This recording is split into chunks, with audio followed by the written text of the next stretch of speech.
पीर जे ॻोठ वञी रहियो आहियां। रस्ते में ई नंढड़ो मिलियो। हिन चयो त बहारो ॻोठ आहे, हिन में शेख आरिजा मल्हाह ऐं ॿरोच बि रहनि था। पंचर वारे चयो त अदा मां जेको आहे 60-70 ते पंचर ॻंढींदो आहियां, ईअं 13,000 जी खट मां खपायां थो। हुते वधासीं त नौजवान फटे ते कमंद लोड करे रहिया। मालूम कयोसीं त हे मोहम्मद मूसा कलोड़े जो ॻोठ आहे ऐं सदाम कलोड़े चयो त यार तव्हां परे खां आया आहियो, कर अची खां असांजो कमंद ज़रो खाई। सदाम कलोड़े खां ॿ गुरियूं वरितियूं कमंद जूं, हिकिड़ी ॾिनी निहाल खे, ॿी खई मां ऐं हिन जो मज़ो वठंदा वियासीं रस्ते तां। सदाम खां मोकिलाए करे असां सिधो पहुतासीं पीर जे ॻोठ। जी हा दोस्तो, हीउ जेको तव्हां ॾिसो था पीर जो ॻोठ आहे। हिन जूं घिटियूं, हिन जा रस्ता तव्हांजे आॾो आहिनि। असां पहुतासीं सिधो ॻुड़ ऐं मिठाईअ जी मंडी में। हीउ ढेर जेको लॻल आहे, नौजवान चयो त 6500 ते असां मण वठंदा आहियूं ऐं हिते ॻुड़ बि 50 किले जो कटो ऐं 60 किले जो कटो असां भरे करे मोकिलींदा आहियूं पंजाब।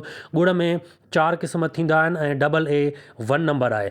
उते ई असांखे हिन मंडी में सनी कुमार मिलियो, जंहिंजो कमु सरियह ऐं धाणनि जो आहे। इहो बि मोकिलींदो आहे पंजाब। सो दोस्तो हीउ ॾिसो मज़ूर मिठाई खे उथल पुथल करे रहिया आहिनि। उते ई असांखे बबलो ख़ासि करे मिलियो।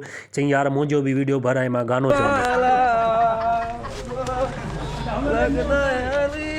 हीअ आहे साईं अर्जुन दास जो दुकानु ऐं साईं अर्जुन दास वटि माण्हू वेठा। ही वापारी आहे। उन्हनि चयो त असां सेठ अर्जुन खे माल ॾींदा आहियूं ऐं पोइ हुनजी मर्ज़ी जिते ई मोकिले। अर्जुन दास चयो त बाबा असांजो पूरो जो पूरो माल वेंदो आहे पंजाब। सो हीउ ॻुड़ जेको तव्हां ॾिसो था, मां बि थोरो ज़रो चखियो, मां जो ॾिसां ऐं खाई ॾिसां त वाह जी टेस्ट अस, वाह जो मज़ो हुअसि। उन गारड़नि सां इश्त में पेर न पाईंदो। पीर ॻोठ जी दरगाह ते पहुची वियासीं। हीउ शाही गेट आहे। शाही गेट में अंदरि दाख़िल थियासीं। फ़क़ीरनि बिल्कुलु तावन कयो। फ़क़ीर पंहिंजो भेज पागारे जा नारा हणण लॻा। असां दरगाह जे अंदरि अची वियासीं ऐं सभु जेके दोस्त तव्हां ॾिसो था, ॾहरकी जी चौकी आहे। ॾहरकी खां ऐं मुख़्तलिफ़ पाकिस्तान जी कुंड कुड़िस खां ही फ़क़ीर हिते चौकी ॾींदा आहिनि, सफ़ाइयूं सुथरियूं कंदा आहिनि ऐं पंहिंजो जेको कमु आहे, जेकी पंहिंजी ड्यूटी आहे, उहा पूरी कंदा आहिनि। मां अंदरि वियुसि दरगाह जो वीडियो भरण। दरगाह जे अंदरि मां बि वीडियो भरिया। माण्हू मुख़्तलिफ़ तलावत करे रहिया ऐं वेठा। उन खां पोइ मां बाज़ार जो रुख़ कयो। बाज़ार आयुसि ऐं मूंखे बाज़ार जो वीडियो भरिणो हुयो ऐं हिते मां पिंडियूं ॾिठियूं जेके मूंखे तमामु घणियूं वणियूं। हीअ जेकी चमक वारी पिंडी आहे, इहा मूंखे 100 रुपए में मिली, उहा 40 रुपए मिली।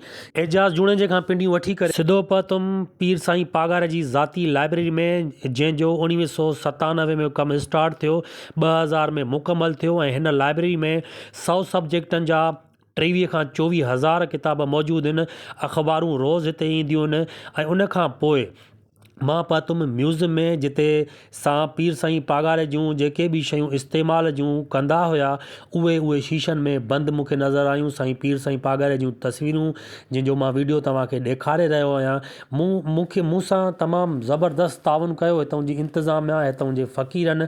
हर शइ बिल्कुलु बारीकीअ सां, तफ़सील सां मूंखे ॿुधाए करे ऐं मूंखे सॼो उहो रिकॉर्ड जेको मां हिन वीडियो में रखियो आहे, उहो तव्हांजे आॾो आहे।